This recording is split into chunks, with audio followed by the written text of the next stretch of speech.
Hello friends, मैं नेहा। आज हम जानते हैं कि गंगोड़ व्रत की कथा क्या है, उसका महत्व क्या है, व उसका इतिहास क्या है।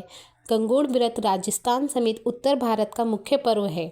गंगोड़ का त्योहार चैत्र शुक्ल तृतीया को मनाया जाता है। गंगोर व्रत इस साल 2024 में 25 मार्च से शुरू होकर 11 अप्रैल तक 15 दिन तक चलेगा।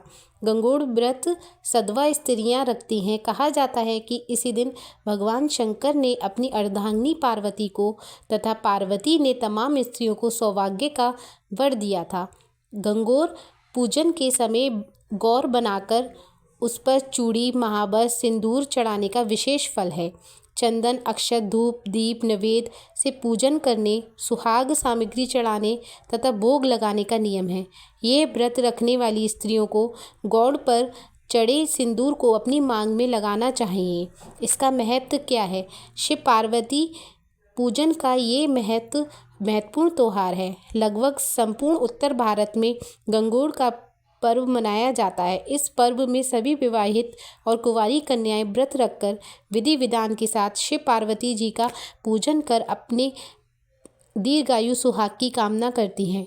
माना जाता है कि गंगोड़ पूजन से कन्या को इच्छित व योग्य वर की प्राप्ति होती है तथा विवाहित महिला को लंबे वैवाहिक जीवन का आशीर्वाद मिलता है। गंगोड़ एक तरीके से महिलाओं का मांगलिक पर्व है, जिसमें वे 16 प्रकार का श्रृंगार करके पूजा में भाग लेती हैं। गंगोर व्रत के कथा के बारे में जानते हैं। एक समय भगवान शंकर नारद एवं पार्वती को साथ लेकर पृथ्वी पर चल दिए। भ्रमण करते हुए तीनों एक गांव में पहुंचे। उसी दिन चैत्र शुक्ल तिथि थी। गांव के लोगों को शंकर जी तथा पार्वती की सूचना मिली तो धनी स्त्रियां उनके पूजनार्थ विविध प्रकार के पसंदीदा भोजन पदार्थ बनाने में जुट गईं। इसी कारण से उन सुहागिन स्त्रियों को काफ़ी वक्त लग गया। दूसरी तरफ गरीब घर की औरतें जैसे बैठी थी वैसे ही थाली में हल्दी, चावल, अक्षत तथा जल लेकर शिव पार्वती जी की पूजा के अपार श्रद्धा भक्ति में मग्न उन गरीब औरतों को देवी गौर ने पहचाना तथा उनकी भक्ति रूपी वस्तुओं को स्वीकार कर उन सभी के ऊपर सुहाग रूपी हल्दी छिड़क दी। इस तरह मातेश्वरी गौरी से आशीर्वाद तथा मंगल कामनाएं प्राप्त कर ये औरतें अपने अपने घर को गईं। कुछ समय बाद अमीर घरों की स्त्रियां 16 श्रृंगार 56 तरह के भोजन को सोने के थाल में लाईं। तब भगवान शिव ने शंका व्यक्त करते हुए बोला, आपने तमाम सुहाग प्रसाद तो गरीब स्त्रियों को दे दिया, अब इन कुलवंत स्त्रियों को क्या दोगी? तभी देवी पार्वती जी ने कहा, आप व्यर्थ की चिंता क्यों करते हैं?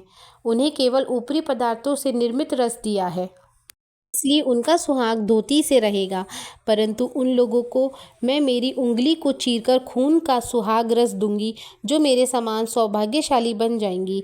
अब उच्च परिवारीय स्त्रियां ने देवी पार्वती तथा भगवान शंकर की पूजा अर्चना की तो देवी ने अपनी उंगली से रक्त की धारा निकालकर उन पर छिड़क दी और कहा, तुम सोग वस्त्राभरणों का परित्याग कर मोह माया को त्याग दो और तन मन से अपने पतिदेव की सेवा करना।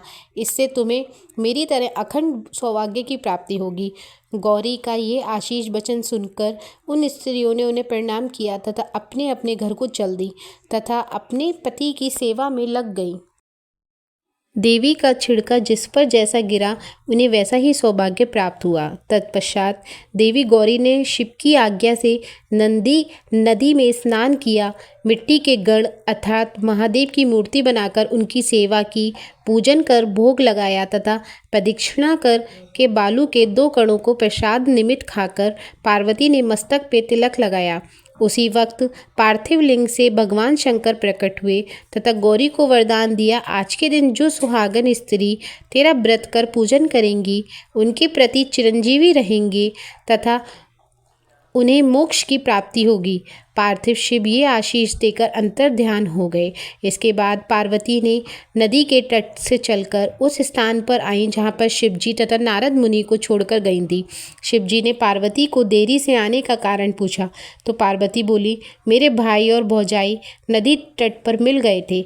उन्होंने दूध भात खाने तथा कुछ बातें करने का आग्रह किया तो इस कारण नाथ मुझे आने में देरी हो गई। उसी वक्त भगवान शंकर भी अंतर्ध्यान होकर स्वयं दूध भात खाने को चले गए। पार्वती को लगा कि उनके झूठ की पोल खुल जाएगी। अधीर होकर देवी शिव से प्रार्थना करने लगी तथा शंकर के पीछे पीछे नदी को चलने लगी। वहां जाकर देखा तो एक सुंदर मायावी महल नजर आया। वहां पर शिवजी के साले और सरहज उपस्थित थे। उनके वहां पर पहुंचने पर उन्होंने स्वागत सत्कार किया। 2 दिनों तक उन्होंने तीनों का आतिथ्य सत्कार किया। तीसरे दिन भोर को पार्वती के चलने का कहने पर शिव ने यह आग्रह ठुकरा दिया। यह पार्वती को बुरा लगा तथा क्रोधित होकर अकेले ही चलने लगी। मजबूरी में शंकर तथा नारद को पार्वती के पीछे चलना पड़ा। चलते चलते तीनों काफ़ी दूर निकल गए। जब रात होने लगी तो महादेव ने एक बहाना बनाया कि वो अपनी माला पार्वती के मायके में ही भूल आए। इस पर पार्वती ने कहा, नाथ आज्ञा हो तो मैं आपकी माला ले आऊँगी। मगर शिवजी इस बात के लिए राजी नहीं हुए। आखिर नारद का वहां जाना निश्चित हुआ। मुनि वहां पहुंचे तो अचंभित रह गए। वहां जाकर देखा तो महल का कोई नामो निशान भी नहीं था। घने में अंधेरे में जंगली जानवरों की जोर जोर से आवाजें आ रही थी। अचानक से बदले इस दृश्य को देखकर नारद जी भौचक्के रह गए। अचानक तेज गर्जना के साथ आसमानी बिजली चमकी, जिसकी रोशनी से पेड़ पर टंगी शिवजी की माला दिखाई दी। मुनि उस माला को लेकर भागे शिव पार्वती के पास पहुंचे तथा उन्होंने सारी घटना का वृत्तांत सुनाया। इस बात को सुनकर भगवान शंकर हंसते हुए इस सारी घटना का कारण बताते हुए बोले, हे मुनिवर, आपने जो कुछ भी दृश्य देखा वह देवी पार्वती की माया का फल है। वे अपने पार्थिव पूजन की बात को आपसे गुप्त रखना चाहती थी। इसी कारण उन्होंने झूठा बहाना बनाया था। उस बहाने को सत्य करने के लिए उन्होंने अपने पतिव्रता धर्म से उस सत्य में तब्दील कर दिया तथा झूठे महल की रचना इसी का परिणाम थी। सारी सच्चाई सामने लाने के लिए मैंने आपको माला लाने का नाटक किया था। ये सब सुनकर ऋषि नारद जी ने देवी पार्वती के पतिव्रता धर्म की बुरी बुरी प्रशंसा की।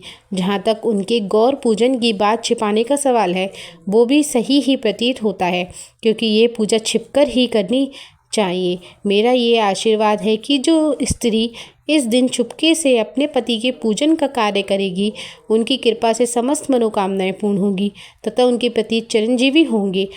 क्योंकि पार्वती जी ने इस व्रत को छिपाकर किया था, उसी परंपरा के अनुसार आज भी पूजन के अवसर पर पुरुष उपस्थित नहीं रहते। तो फ्रेंड्स, ये थी गंगौर माता की कथा। आपको ये वीडियो कैसा लगा? अगर अच्छा लगा हो तो आप इसको लाइक, शेयर और सब्सक्राइब कीजिएगा। राधे राधे फ्रेंड्स।